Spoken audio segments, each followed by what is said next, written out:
జీతాలతో పెన్షనర్స్తో OAP అవనివ్వండి, widow pensions అవనివ్వండి, physical handicap pensions అవనివ్వండి, ఇతర అనేక పెన్షన్దారులతో ఎలాగ చెలగాటం ఆడుకుంటుందో, ఏ విధంగా మోసం చేసి రాజకీయ లబ్ధి పొందాలనుకుంటుందో ఈ పత్రికా సమావేశం ద్వారా ప్రజలకి వివరించడాలనే ఉద్దేశంతో మిమ్మల్ని అందరినీ కూడా ఇక్కడికి పిలవడం జరిగింది. ఇవాళ దొంగే దొంగ అన్నట్టు గత 3 రోజులుగా ఒక గ్లోబల్స్ ప్రచారం చంద్రబాబు నాయుడు గారి వల్ల, చంద్రబాబు నాయుడు గారికి అనుకూలమైన మనుషుల వల్ల ఇవాళ ఇంటింటికి పెన్షన్ ఏ విధంగా అయితే వాలంటీర్లు ఇంతకు ముందు ఇచ్చేవారు అది చంద్రబాబు నాయుడు గారి వల్ల అయిపోయింది.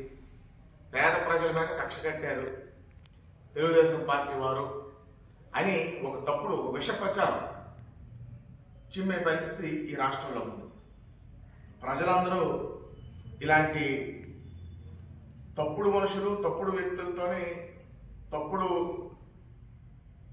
ప్రచారాలు నమ్మరు. కానీ అయినా వాస్తవ పరిస్థితిని ప్రజలకి వివరించవలసిన బాధ్యత మా పట్ల ఉంది.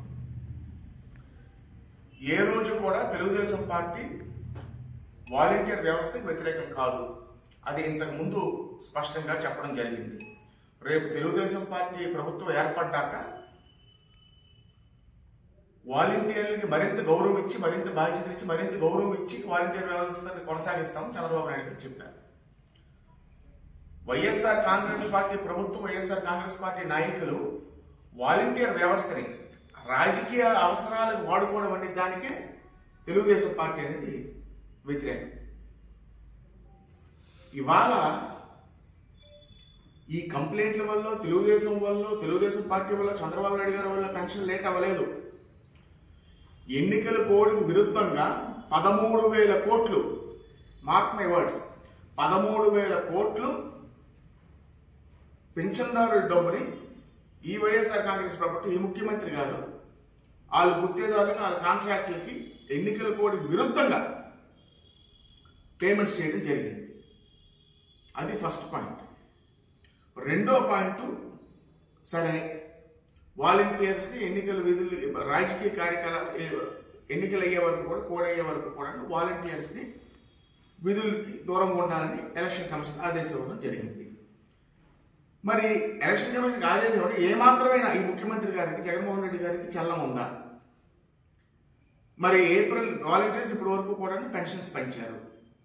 మరి ఏప్రిల్ 1వ తారీఖు, మే 1వ తారీఖు ఇంటింటికి వెళ్ళి పెన్షన్ పంపిణీ చేయాలి అని ఒక్క ఆదేశం కూడా జగన్మోహన్ రెడ్డి గారు జారీ చేశారు.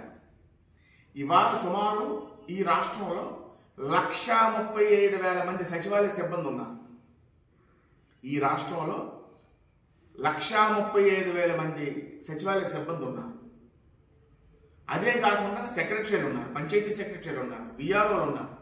ప్రభుత్వ యంత్రాంగం ఎంతో ఉంది. అది పెద్ద సమస్య కాదు. ఇంటింటికి వెళ్ళి పెన్షన్ అనేది పంపిణీ చేయడం అనేది పెద్ద సమస్య కాదు. దాన్ని పూర్తిగా తూట్లు పొడిసి అంటే ఎంత నీచమైన బుద్ధో ఈ అధికార పార్టీ నాయకులకు మీరు ఆలోచించండి.